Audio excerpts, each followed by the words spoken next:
നമസ്കാരം. National broadcasting news India Gulf അപ്ഡേറ്റ്സിലേക്ക് ഏവർക്കും സ്വാഗതം. കുവൈത്തിൽ വിസ നിയമങ്ങളിൽ ഇളവുകൾ വരുത്തിയതോടെ നിരവധി പ്രവാസികളാണ് മാതാപിതാക്കളെ ഒപ്പം കൂട്ടാൻ ശ്രമങ്ങൾ ആരംഭിച്ചിരിക്കുന്നത്. ഇതിനുവേണ്ടി ഫാമിലി വിസയ്ക്ക് അപേക്ഷയും നൽകിയിരുന്നു. എന്നാൽ വിസയ്ക്ക് അനുമതി കിട്ടുന്നതിന് വലിയ കാലതാമസമാണ് ഇപ്പോൾ കുവൈത്തിൽ നേരിട്ടുകൊണ്ടിരിക്കുന്നത്. അതിനിടയിൽ മാതാപിതാക്കളുടെ പ്രായം 60-ന് മുകളിലാണെങ്കിൽ ഫാമിലി വിസിറ്റ് വിസ അനുവദിക്കുന്നില്ല എന്ന റിപ്പോർട്ടും ഇപ്പോൾ പുറത്തു വന്നുകൊണ്ടിരിക്കുന്നു.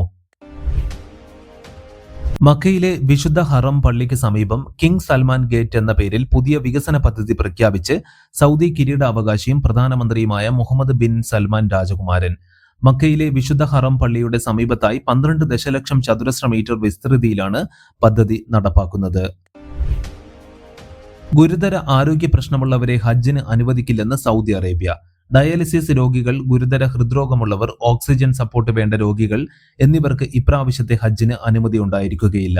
കീമോയ്ക്ക് വിധേയരായിക്കൊണ്ടിരിക്കുന്ന ക്യാൻസർ രോഗികൾ, TB ഉള്ളവർ, പ്രസവത്തിന് 3 മാസം മാത്രം ബാക്കിയുള്ളവർ എന്നിവരെയും അനുവദിക്കില്ല. ഇതോടെ നിലവിൽ അപേക്ഷിച്ചവരിൽ ഗുരുതര പ്രയാസമുള്ളവർക്ക് അവസരം നഷ്ടമായേക്കും. മസ്കത്ത് കോഴിക്കോട് സർവീസുകളുടെ എണ്ണം വർദ്ധിപ്പിച്ച് ഒമാന്റെ ബജറ്റ് എയർലൈൻസായ സലാം എയർ. വെള്ളിയാഴ്ചകളിൽ ഓരോ സർവീസുകളാണ് അധികമായി ഉൾപ്പെടുത്തിയിരിക്കുന്നത്. ആഴ്ചയിൽ എല്ലാ ദിവസവും രാത്രി 10:55-നാണ് മസ്കത്തിൽ നിന്നും പതിവ് വിമാനം പുറപ്പെടുന്നത്. വെള്ളിയാഴ്ചകളിൽ വൈകിട്ട് 5 മണിക്കും സർവീസ് ഉണ്ടായിരിക്കും. കോഴിക്കോട് നിന്നും പുലർച്ചെ 4:50-നാണ് പതിവ് വിമാനം പുറപ്പെടുന്നത്. വെള്ളിയാഴ്ചകളിൽ രാത്രി 10:45-നാണ് അധിക സർവീസ് ഉണ്ടായിരിക്കുക. ഡിസംബർ വരെയാണ് നിലവിൽ അധിക സർവീസ് പ്രഖ്യാപിച്ചിട്ടുള്ളത്.